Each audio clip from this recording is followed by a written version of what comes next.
Welcome to another episode of the Phoenix Rising podcast, journeys of descending into the mysteries and rising from the roots. I am your host, Lisa Hillier, spiritual mentor and priestess.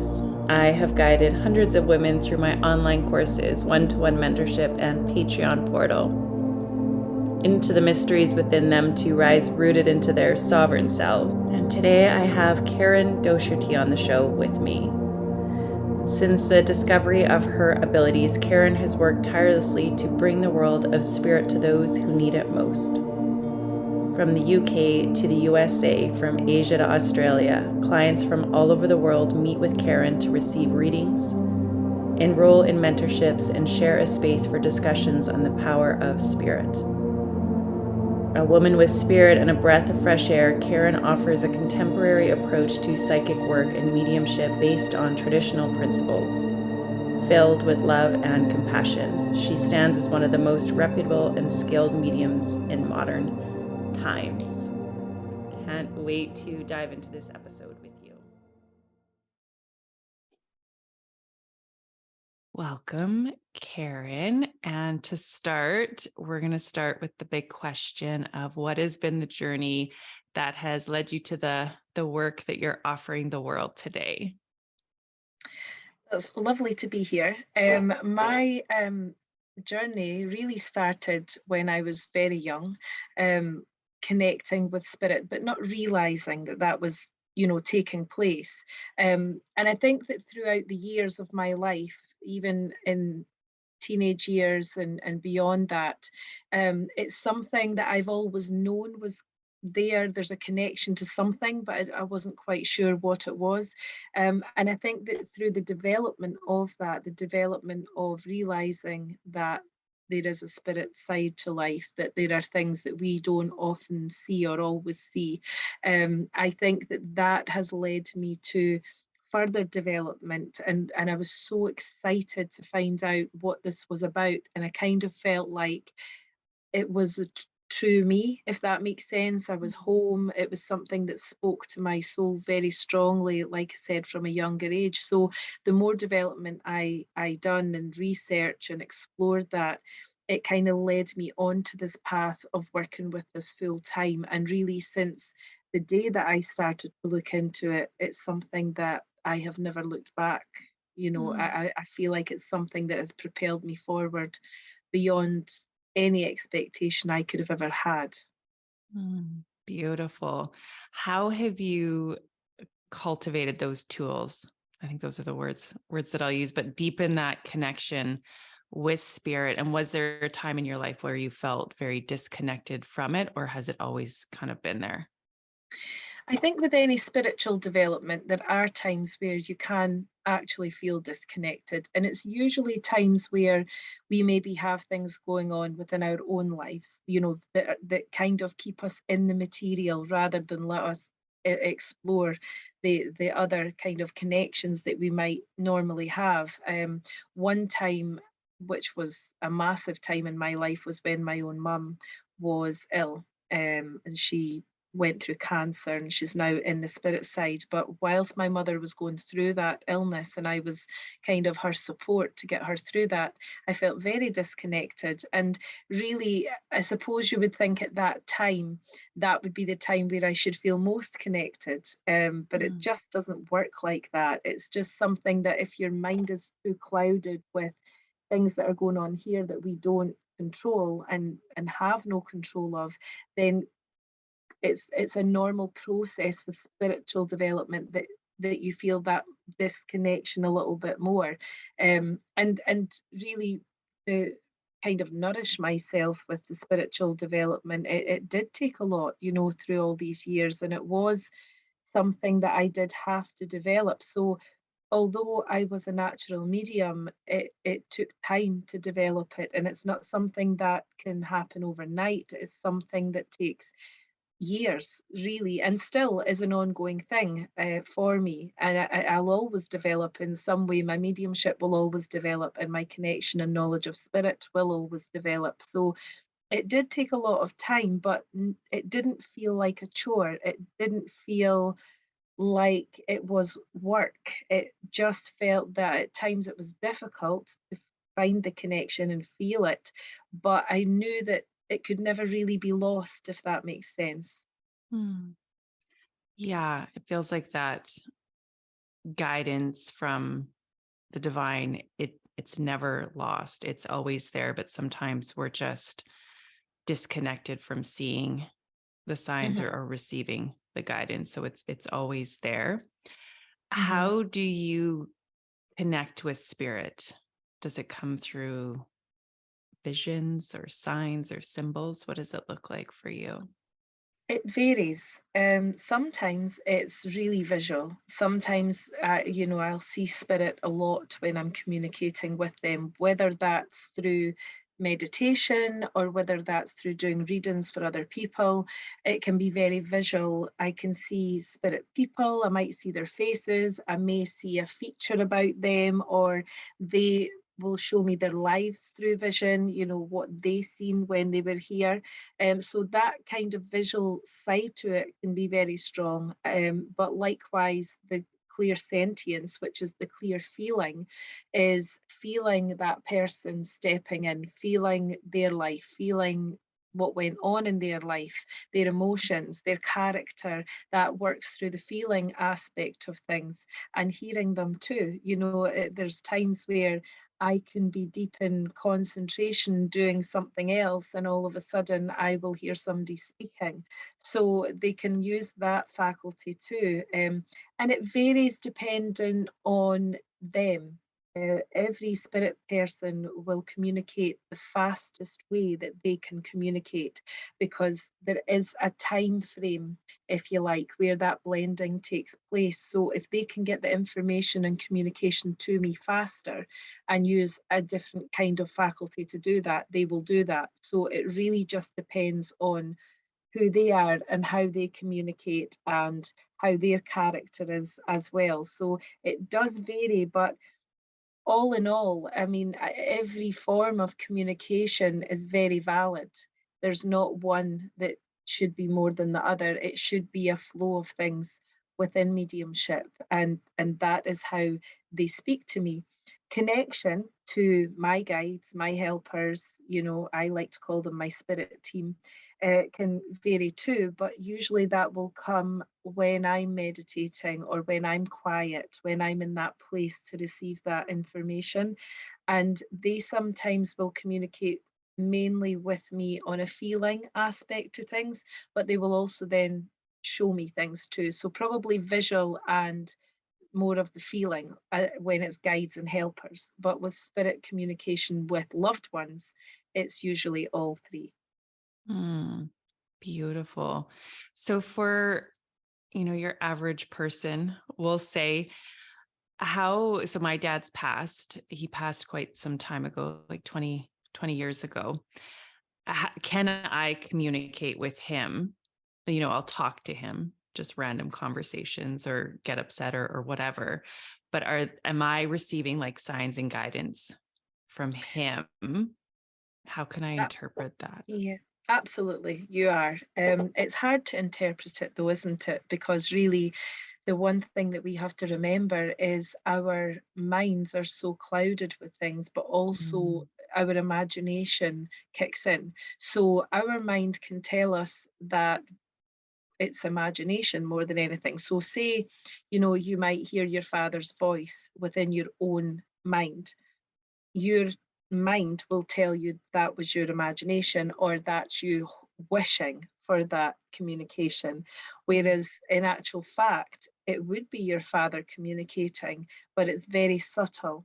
And it's learning to see that. It's learning to understand that if I feel that it's my dad communicating, then that is the truth.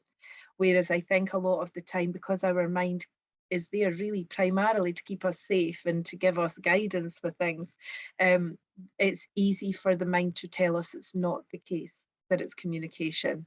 And really learning that different way of learning to say to yourself, well, I believe that was my dad, so it is my dad. That takes a lot, because we are logical, of the mind. mm, The mind is logical, and the mind cannot perceive the information of the soul because it doesn't know what it is. It's just a completely different thing. With your father as well, he will be showing you other signs, and this goes for anyone that wants to make that connection to spirit. I think one of the main things is to remember it is a two-way conversation. You can speak to your spirit people, you can ask them to show you things, or ask them, sorry, to be there for you and give you those signs. But we have to learn that it might not come the way we want it to. So if your dad perhaps can only communicate a certain way because he has to work through the material world as well to get into your mind and or to show you things, then it might be something that's very subtle to your eye, or something that he influences you to look at that certain moment in time. Or perhaps it might be a piece of music that comes on, and it would be your father's kind of music or a song that he liked, and then that's where we have to say, well, that's a sign, rather than saying, well, that's coincidence or that could have happened. Or so it's difficult to hear the signs sometimes, or see them or feel them. But I think if we practice that and just understand that it happens, then that's us halfway there with it. And not forgetting as well that your dad in the spirit side wants to communicate. There's no one in spirit that doesn't want to let us know that they're all right, or doesn't want to tell us that they're there at happy times, sad times, or just normal times of just having a conversation. They still want to be an active part of our lives. So it is up to us, I feel, sometimes to kind of stretch our minds open a little bit and just understand that they're not going to communicate the way they would if they were here with us physically, but we have to be open to the signs too. Mm. I love that, being open to the signs. It's like seeing what's all around us as opposed to maybe having the blinders on. Do you Mhm. believe that everything happens for a reason, or some things are just, coincidence is a word that can be, it's all like divine timing. Nothing's really a coincidence. It's all a synchronicity. What comes forward for you around I that? I think a mixture, because I feel that there obviously are synchronicities. I believe in synchronicity. I believe that things happen for a reason if they are the bigger things in life. So, for instance, meeting someone that's meant to be in your life, that was always going to happen, no matter how long it would take or how it could come about. If you're meant to have someone in your life, I believe that that would happen. Whereas there's other little things that happen that could be written off as coincidence. We can't, I think sometimes we'll have to be careful on looking too much into it's Mm. all with spirit, or it's always, the plan. We have to live our own lives here, and we are responsible for our own lives, and we have free will. So we can't always put it down to the great plan. But if it's something that impacts us in our life, or makes a huge difference, or makes us see something differently, then 100% I believe that that is supposed to be. Definitely. Mm.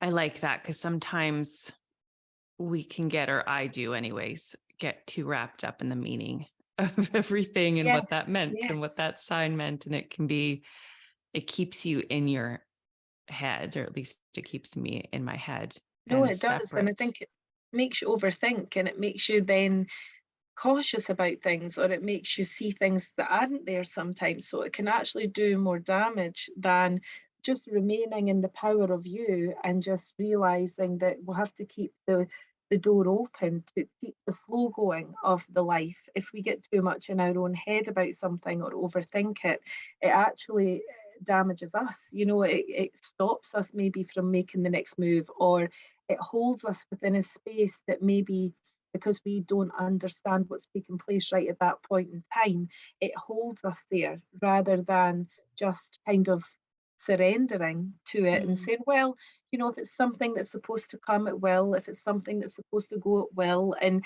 kind of trying to be a little bit freer with the whole flow of things as well. Mm. Feels like that un releasing the shackles or confinements when you just allow life to flow. So with death and the spirit realms, I've heard that there's a choice that we get to choose if we're going to the other side, and there's a choice if we want to come back and stay in this physical form. Does anything come up for you around that, on what that transition into the spirit world looks like, and where it is that we go from here? Yeah, so for me, and again, I always should say that there are going to be differing opinions all the time. There are going to be different kind of experiences for people. So I always say to anyone I work with, students or colleagues, this has got to be something that's from your own personal kind of experience of spirit and working with them. But for me, I don't believe we get to choose when we go home to spirit. I feel that we are physical beings while we are here, and the body can break, just like a piece of machinery can break. If the body gets an illness, for instance, like the example I used with my mother earlier, it was a cancer that there was no control over that illness. So I don't believe that was already ordained or decided before my mum came here. I believe that you come here for as long as you can be here, and as long as your body allows you to be here. And then when the body is broken for whatever reason, then you will go home to spirit, because that is us going home. And so you see that in many ways, where you'll say that someone was, had an illness, but their fighting spirit kept them here for longer, because that spirit is very, very strong. And if we can move past something, the spirit can take us there. Unfortunately, it can't cure illness, because that is of the physical, and that's a completely different thing. That doesn't mean you can't have healing from spirit or help from spirit to kind of push past things, but it would be healing of the spirit as well, or healing of the soul to help you keep going. So that's a vast, vast subject. So for going home, I don't feel that that's prearranged, or that we have the choice. For coming back, so we're talking about reincarnation, which is again a massive subject too. But reincarnation occurs from the spirit. So you and I are both spirit in human form. So my spirit, when it goes home, when I go home rather, when Karen goes home to spirit, I will remain there. What will happen though, there's another emanation of my spirit. So it won't be me, Karen, that's coming to live this life again. It would be another emanation of the same spirit. Because once we have had our time here, once we have lived the physical, it wouldn't make sense that we get to then choose to come back all over again. But part of our spirit does. Does that make sense? It's a complicated subject. Many layers, a lot of layers to that. So then, sorry, I was just going to say, to simplify it, if you think about a diamond, there are many different facets to the diamond. So if you could think of Karen, my journey here at the moment, this soul that's here just now is a facet, or it's one of the faces on the diamond. There might be another facet of the diamond that then incarnates and comes here, but it's of the same diamond. Just maybe that would simplify it a bit. But that's why I said it's a massive subject. But ultimately, I think we have choice when we are there for part of us to incarnate. I do believe that is more of a choice than when we're going home. Okay. And so we would have rememberings of those past. Yes, absolutely, because you're connected, like it's the same spirit, so it's a connection. Okay. It's fascinating. Kind of hard to wrap your mind around, It is. It is a big subject. And I think this is one thing that I feel quite passionate about, the education side of things, because I think that we all hear terminology as in a past life, this is what I done, so this is why it's affecting me in this life. So people readily kind of accept now that there's a past life, that they've had a past life. But sometimes I feel like that can maybe slow us down a little bit, because really the incarnation that we're having is meant to be about us in this incarnation. Sometimes if people put things down to everything in the past, it can also slow them down, or it can condition their mind to think that maybe there's something not right, or that maybe this is the reason why I'm like this. So then it takes away the personal responsibility kind of things. So I think Mm. there's probably a good side and a not so good side to everything, I think. But until obviously we are there, we can't be 100% sure. We can only go on obviously guidance that comes forward from spirit. Yeah. Do you believe that we come back for a certain amount of lives, kind of to go through lessons? Like you hear beliefs, I'll call them, that we come back for a certain amount of lives and then to go through karma to receive lessons. And then eventually we don't come back into this earthly realm anymore. We ascend. Yeah, I think definitely there's part of that, or the most part of that is true. I do feel that there is something about the learning of the lessons and the understanding. I also feel that in the spirit side, though, it's not necessarily true that you have to come here to learn that, because you can learn in the spirit side as well. So Mm. if, for instance, I passed away, go over to spirit, go back home, it will be that I go back in at the level of my understanding. That doesn't mean I can't then continue to learn and develop over there and ascend that way and never come back here again. You know, that I think is an open choice as well. And I think that question I get asked a lot is, well, if you're speaking to my mother who's in the spirit side, what if you try to make a connection and she's not there? What if she's came back? And see, this is where the Mm. confusion and actually can give people a little bit of anxiety about, because they want to know that they will see their loved one again. And my answer to that is, well, that's not going to happen, because, as I said before about the emanation and the different facets of the diamond, but also, it takes a long, long, long, long, long time in human years to ascend to a level where you would no longer have that connection to the loved ones here. So, for instance, in the spirit side, if I choose to ascend in spirit, when I get to a certain level in the spirit side through development, it you become the light. You become part of the greater spirit. So you don't hold on to your character quite the same. So the character of Karen might not always be there if I choose to keep ascending, but that Mm. takes a long, long, long, long time. So therefore, your loved ones, who are kind of what we say right next door, if you like, they will always be there. Like your father, although he's been over in spirit for 20 years, he's still going to be there. He's still going to be connected to you, and a medium will be able to make that connection.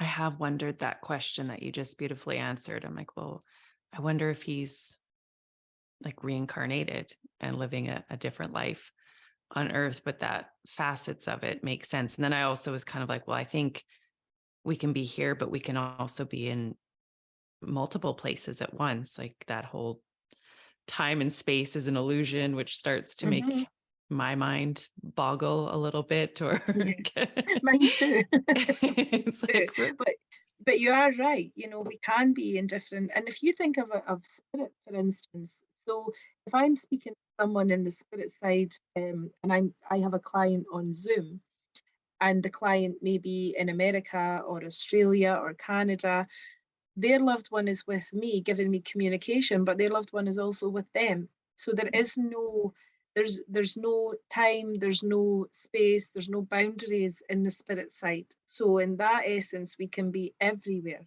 at the same time. It's only here in the physical that we are, you know, kind of have to live the life that we're living, and that way it's a bit more rigid. But in spirit, there's none of that. There's no boundaries. mm, it's fascinating. It's very fascinating. So with, going into the spirit realms, and you spoke a little bit to it earlier on there for a moment, just that healing and grieving. So we can do our loved ones when they pass. Do they go through a grieving process? Do they go through a healing process? I know when my dad did die, it was suddenly, and we went to a medium and she spoke about that he was in shock and wasn't ready to leave and all that kind of stuff. So kind of what he was going through on the other side. Mm-hmm. Yes, so absolutely, we do go through grieving on the other side. So if you think about it, you've mentioned your father, and because he left suddenly, how would that make him feel? Or he would have to come to terms with the fact that he was no longer physical. So for sure, he would have been grieving and accepting his situation and kind of knowing, what's taken place. However, he is home. So the minute we go home to spirit, we know where we are, we know why we are there, we understand all of that aspect to it. It's more just about accepting that we're not going to have that physical touch, having a hug with our family or doing something physical. That's the part that we will come to terms with. And also, they can see us grieving for them. So that's hard to watch from that perspective as well. So there is a period of adjustment. There is a period of understanding, how things are going to progress. But there's never anyone that crosses over that is stuck, because you hear quite a lot of people talking about earthbound spirits or spirits that haven't gone into the light. It's something that I've heard numerous times over all of the years, and my feeling is on that is quite strong in the fact that when we are spirit, we know we are spirit. So when we go home, we know where we are, and we know that if we need any period of adjustment, it comes from that side and not this side. So when you hear maybe mediums talking about rescuing spirits, or even more so mediums saying they're, telling them to go into the light, they don't need that. They know where they are. They're not stuck anywhere. But it might be that it's a lot for them to come to terms with the fact that they have to move on. So that's where I think there's confusion about that part of things. And the healing that you mentioned and asked about, the healing is for both sides, because there's not anyone here that is not affected by someone they love passing away, and neither is it in the spirit side that they wouldn't be affected by the fact that their loved ones are grieving. So it is something that both sides,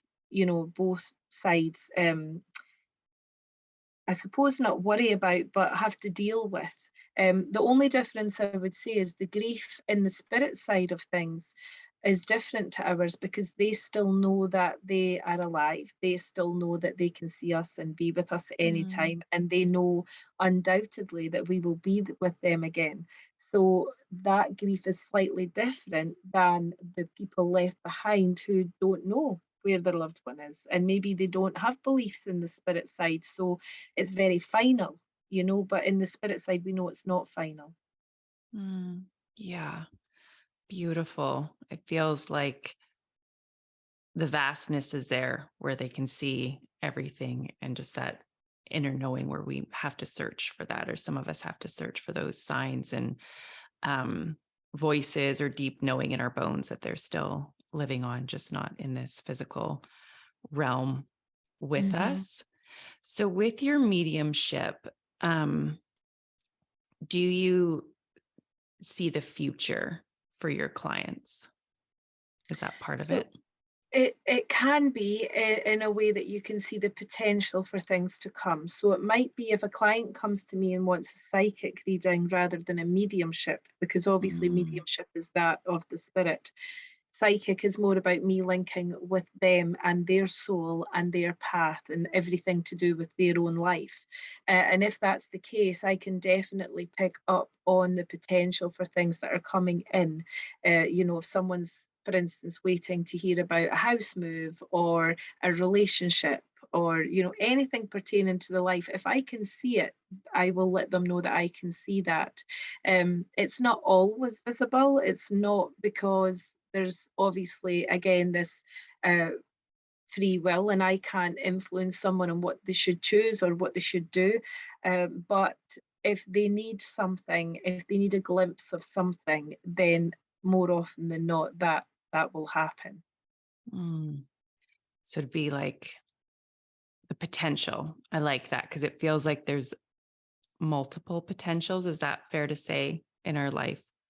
Yes, absolutely. And some people use the term prediction, or premonition has been used as well. I think with prediction, that's a difficult one because when someone comes to you, it's usually well, you have to be evidential with what you're giving them. So if someone was to come to me and I just started saying out of nowhere that, oh, in 2025 this is going to happen and X, Y, and Z will happen, they walk away just waiting for that time or what's going to happen in their life, whereas they have to live now. So that's Mm. why I tend to say it's the potential, that will happen or something will come in. That doesn't mean it's not accurate. It doesn't mean that something you might pick up on something in 2025, but you don't want to give someone this feeling of living for then. They have to live for now.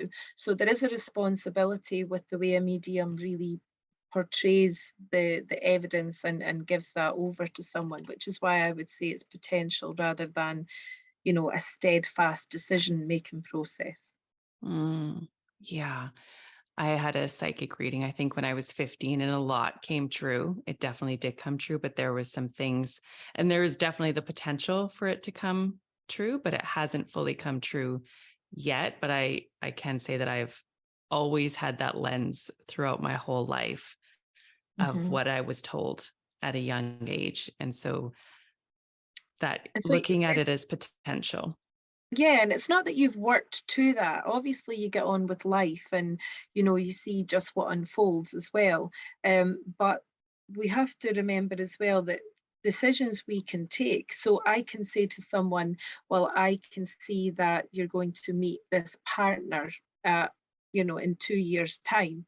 But maybe the person gets into a relationship before then with someone that they're not supposed to be with, but they stay in the relationship, then that's going to knock the timing off for the person who's coming into the life. So we have to realize that there is that personal choice side. And again, that's why I would use potential, because I can say to someone the potential for that is there, but you have to make the right choices to get to that, or you have to walk your path in order for things to come in.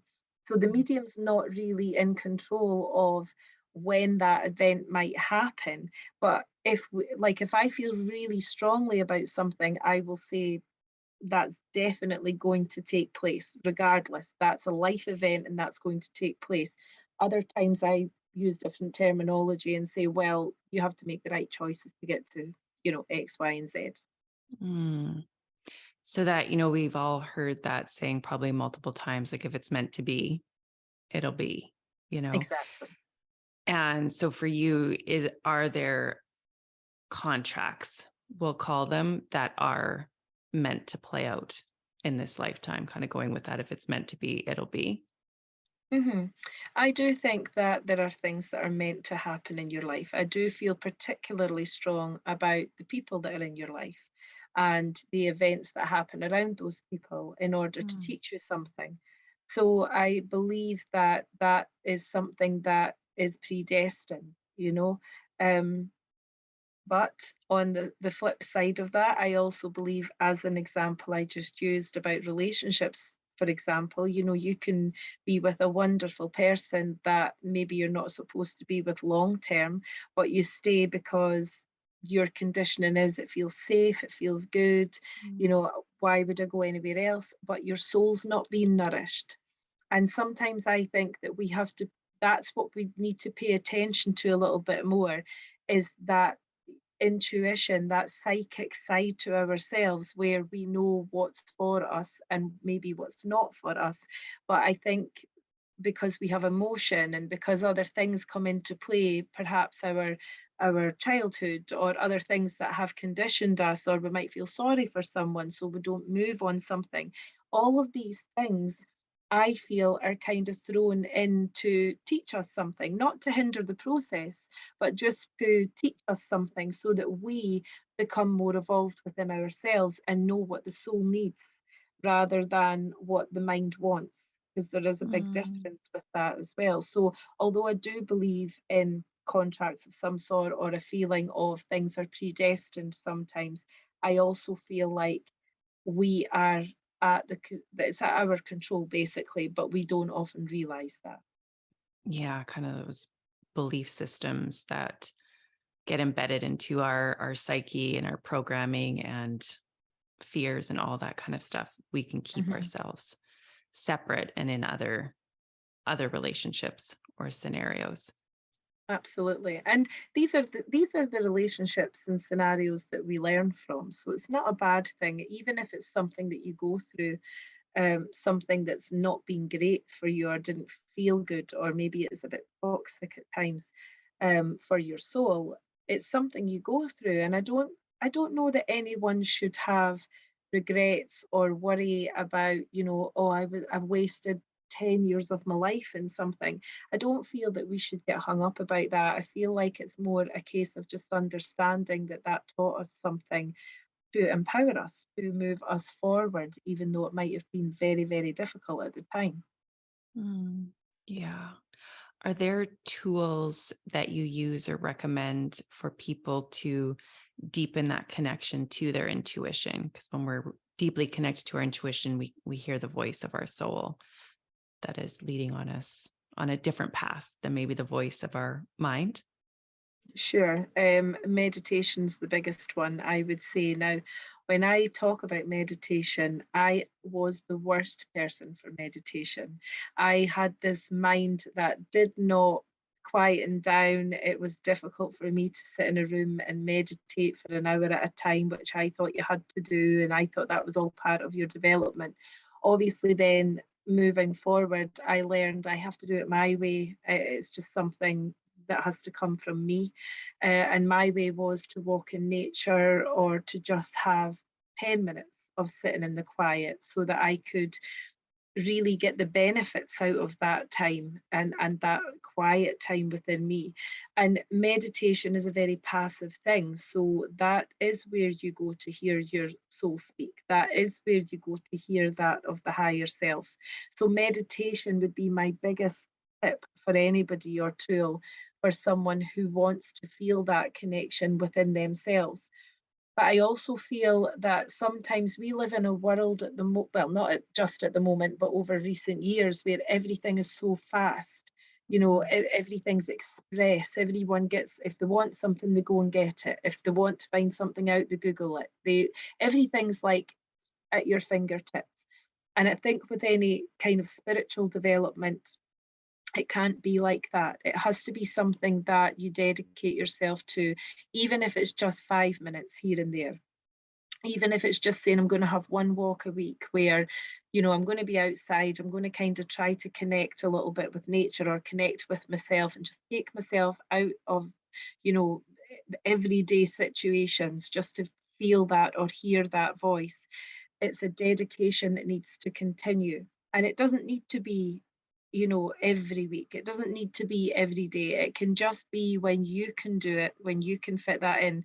But if you're trying to kind of elevate yourself to the point of hearing your inner voice, then that's what needs to be done to do that, because we live in such a noisy world, don't we? We live, Mm-hmm. everything's so fast paced and noisy all the time, and social media, and computers and phones, and just all technology, and that takes us away in a lot of respects from the inner voice.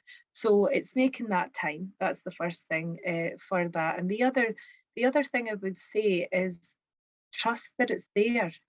Develop that trust of you, because I think sometimes also what we do is we trust other people, or we Mm-hmm. trust other situations, or someone might give us guidance and we listen to them, but we don't often listen to ourselves. And it's not until after the fact that we might say, I knew I shouldn't have taken that path, or I knew that wasn't the job for me. But we've kind of put ourselves through something to gain that knowledge. Where if we can strengthen that inner voice right from the start, then we will listen to our own hunches. We will listen to that intuition. Yeah. That noisy world aspect, we definitely live in a very noisy world at the minute. And I don't know if you've experienced this, but it feels like people are opening up to their gifts at a very rapid rate as well. And in my experience, a lot of that has been feeling everybody else's energy. And it can be really intense when you go out into the world. And for you, do you feel everybody's energy? Do you see visions with everybody, or is that something that you can turn off and on? And what would you recommend for people that are maybe feeling too much in the world right now? I mean, I think you're absolutely correct in what you say about people opening up to other energy and feeling other people's energy. And I think after what everyone's gone through over the last 2 or 3 years with, the COVID and everything that happened and the way it affected people, I feel like there was some form of um, great connection between people throughout that. I feel that we all kind of understood and came together on so many levels. Sometimes it tore people apart. There was all these energies going on, all these different aspects of things going on. And I think because of that, we learned to engage with other people more, or engage with what was going on in the whole world and not just in our own home, sort of thing. So I think that's kind of escalated a little bit, where we do tend to feel everything on such a sensitive level now with other people.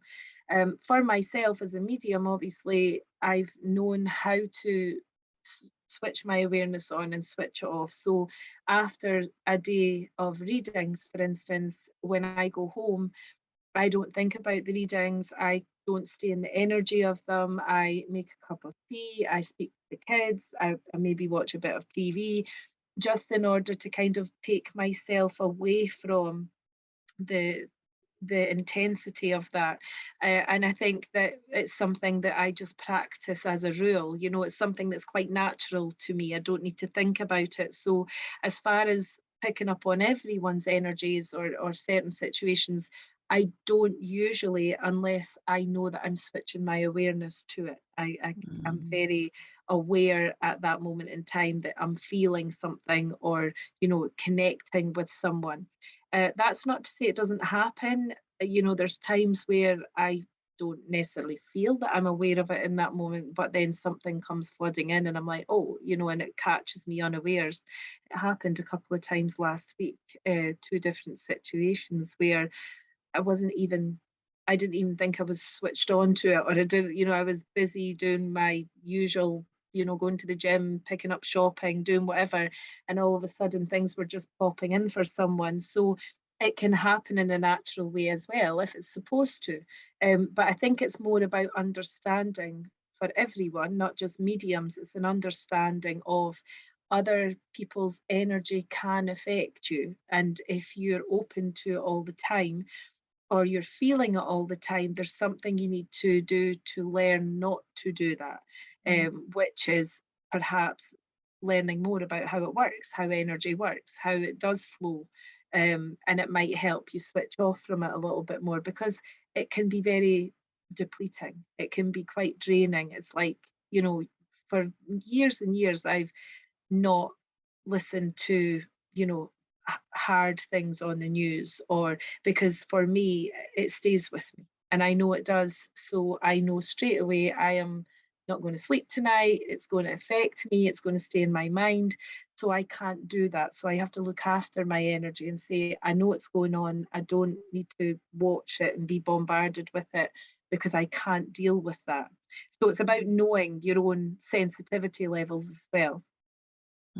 Yeah. Are there any practical tools that come to mind for the one that's kind of just noticing that they're really feeling everybody's energy? Like, I know I've heard visualize yourself in a white light before you go out into the world, or cut cords, anything like that that comes to mind for you?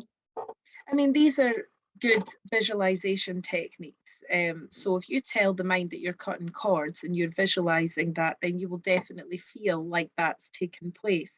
But I think there's um, slight, slightly simpler ways to do it, which would just be to understand it. So Mm. if you go out in the world and suddenly you're feeling depleted or you're feeling someone else's energy, then it's observe that thought, know that thought, and then just tell your mind at that point in time, okay, felt it, seen it, thank you very much, and let it go. It's about letting things move through you rather than becoming, embroiled in it. And that does take practice. So it's not something that I would say everyone's going to manage within the first day.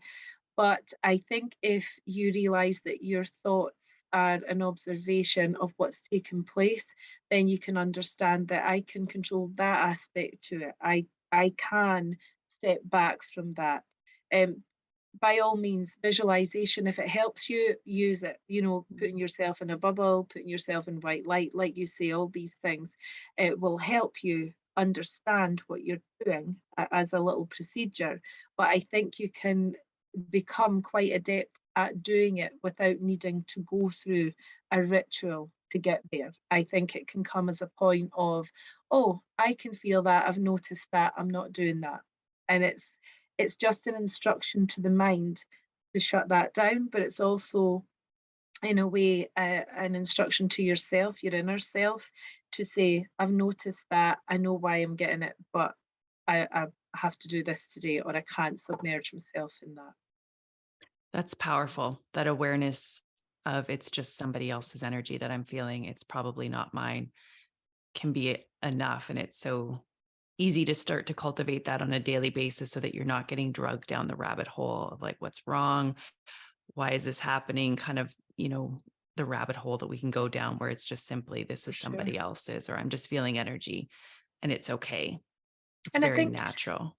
when you're an empath as well, or a sensitive, it's natural for you to pick up on other people's energy. It's natural for you to do that. So I think one thing that I learned through my development, it took a long time, but it was the feeling of it's okay to detach from someone else.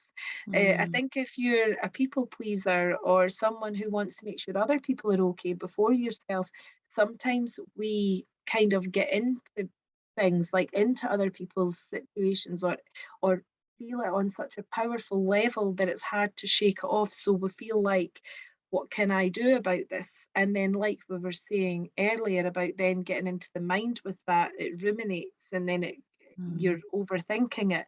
So really, it is quite simple in saying it's okay for me to detach from that. That's not my stuff.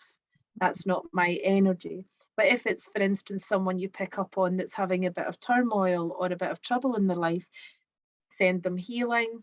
I'm sending that person love and healing and hope that it helps detach. And it's the only way sometimes, especially if you are sensitive, it's the only way to preserve your own energy levels. mm. Yeah.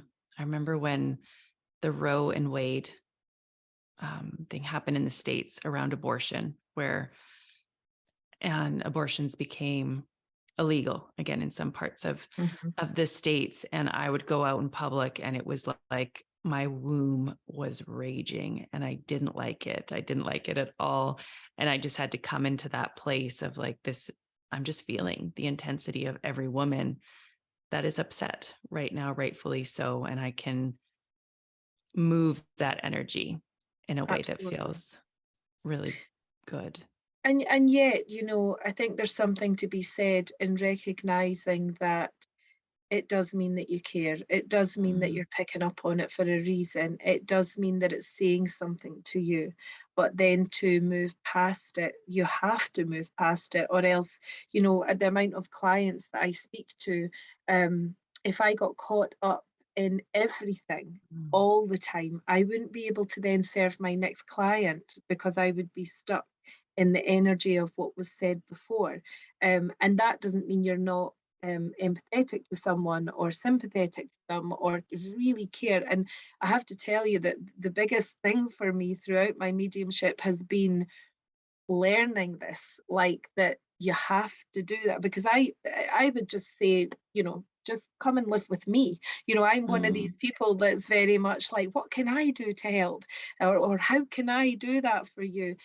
So it's been a big learning curve, but I think that it's right to recognize that you have that heart, you have that soul, you have that connection to other humans in this world that are maybe going through things that upset them, or change their energy or the dynamic. And there are worldly things going on all the time that can affect you as well. So if you got caught up in every little thing and didn't recognize that it wasn't yours, then you would live your life in a very different way, and that's not fair either. yeah, yeah. We have to clear all the stuff and be fully present in the now and in our own life and own experience in a really beautiful way. Do you work with the Akashic records then when you're doing your mediumship? Is that part of it?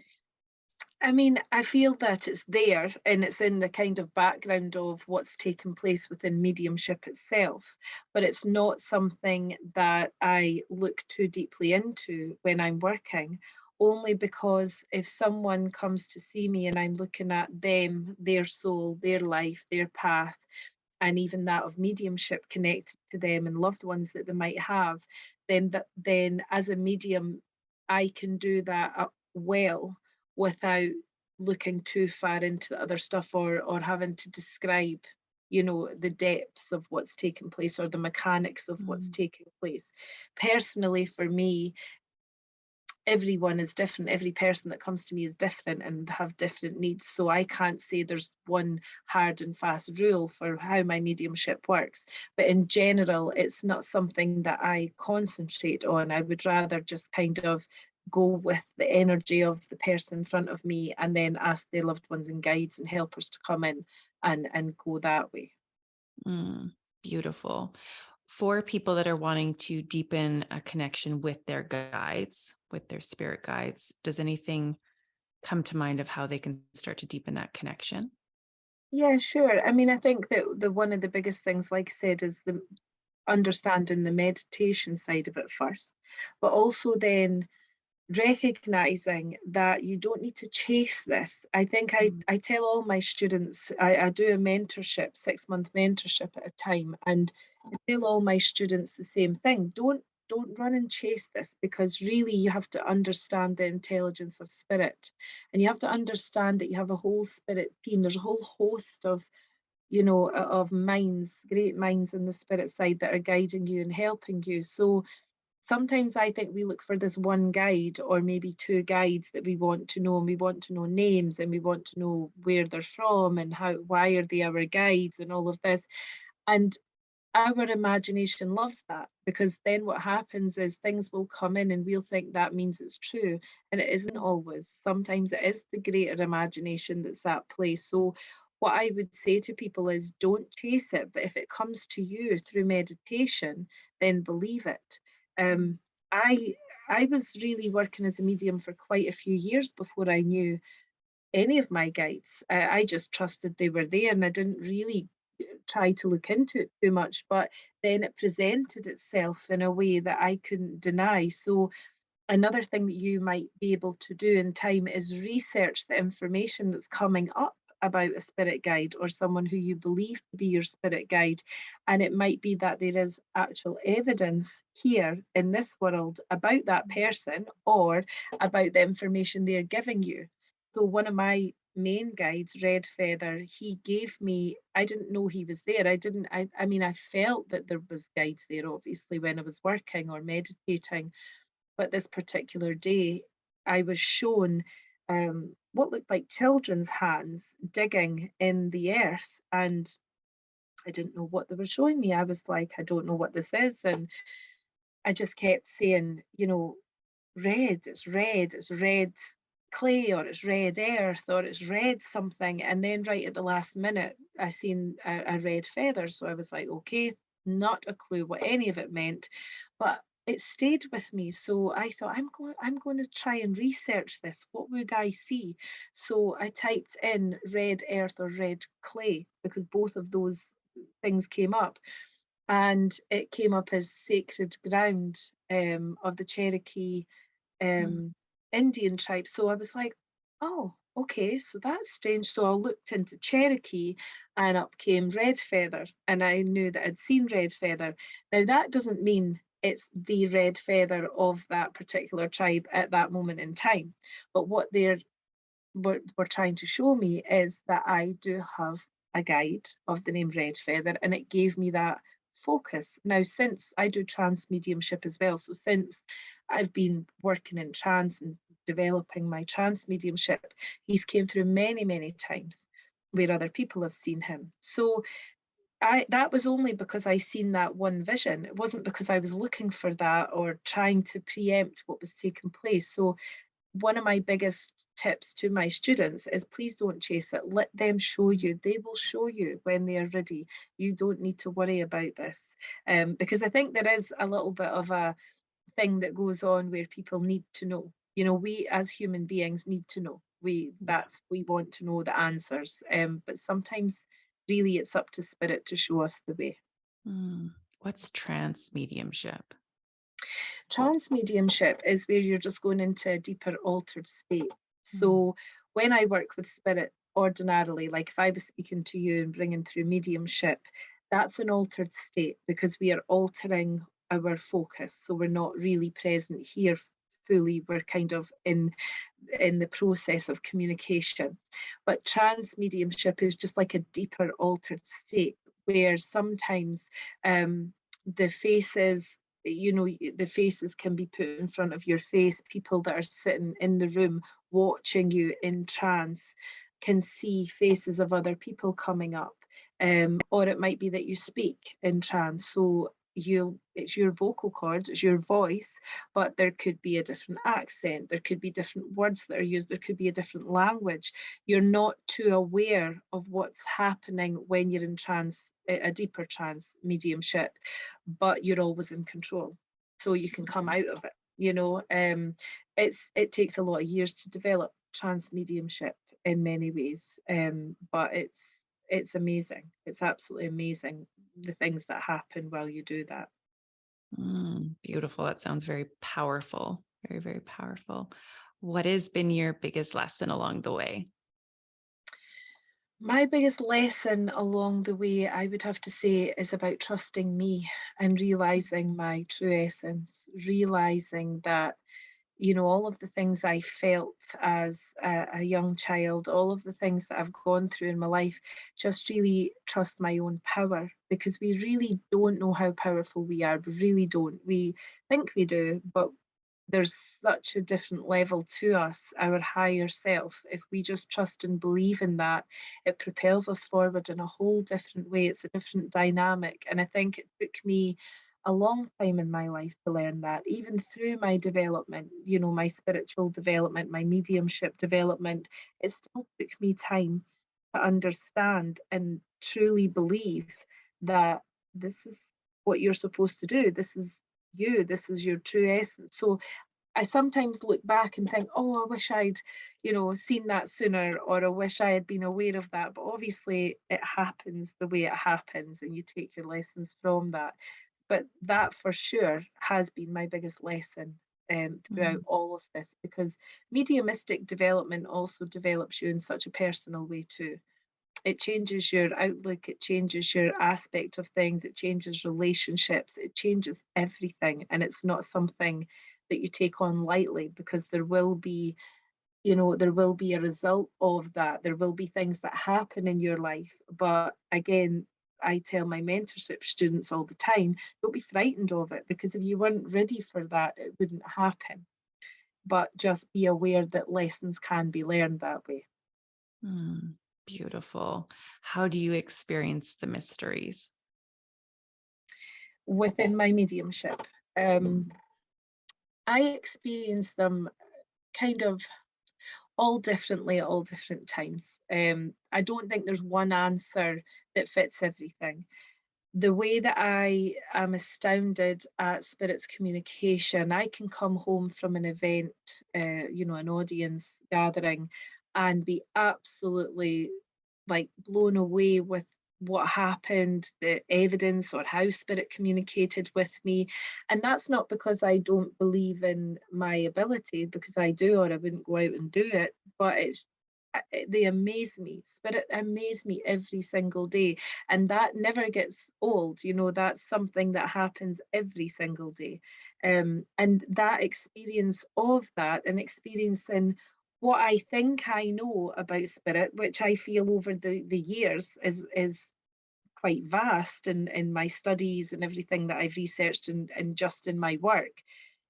Sometimes you then are reminded that, oh no, there's like a whole other thing, there's something else that you can look into as well. So I think that I look at it with fresh eyes most of the time. I can't say to you that there's not times where I am exhausted, or that my energies are low, or that it's harder to work sometimes if I've been ill or something.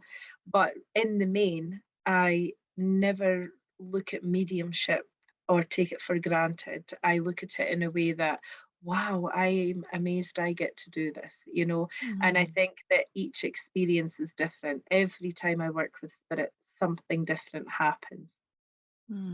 Beautiful. How do you root into the self? Are there practices that you use to root into the self? Really, it's about understanding firstly that you're spirit, Mm. and not human. So we are spirit in human form or in physical form. So realizing and understanding that, I think, helps root me within that. So there might be a day where things are tough, like when my mum was ill. Mm. um, those were tough days. I knew that spirit were there. I could feel them around her, for instance. I knew she was dying. It was difficult to deal with, because you take yourself out of the mediumship role and you're just a mother and a daughter. So you're going through the same grief process that everyone else goes through. Those were tough days. So in those days, I had to remind myself, no, no, get back to your spirit. Mm. You can't stay in the human in total. You have to remember who you are. And I think that's something that I continue to practice all the time. Just reroute myself. If I feel like I'm going amiss, or I feel like things are tough, it's rerouting myself in that, no, your spirit. And that brings huge empowerment to anything. Yeah, I think that's a powerful message right now, with so much going on in the world and so much noise in the world, that we get caught up in it, Hmm. and we get caught up in the very human aspects of this experience, and that coming back to spirit and to truth can be really empowering, where the anxiety might not get so intense, or all the Absolutely. things that people are navigating right now. Yeah. Is there Yeah. anything else that you want to add to this conversation? Any offerings that you have coming up, or anything that's on your heart before we close? I think I said to you earlier that a big part of this is education for me and talking about it. I think that because there are so many different opinions, or it's a very personal thing to people. Some people believe it, some people don't. That's always going to be the way. So I would never try to tell someone it has to be that way, or this is the right way, my way is the right way. But what Mhm. I would say is, if you do have listeners that really do want to look into it, or really are very interested in spiritual aspect to things, then as mentioned, I do a mentorship every 6 months, but there's different admissions at different times. So it runs for 6 months. That's available on my website, karenpsychic.com, where I can answer questions for people, give them information about things, even if it's not about a mentorship.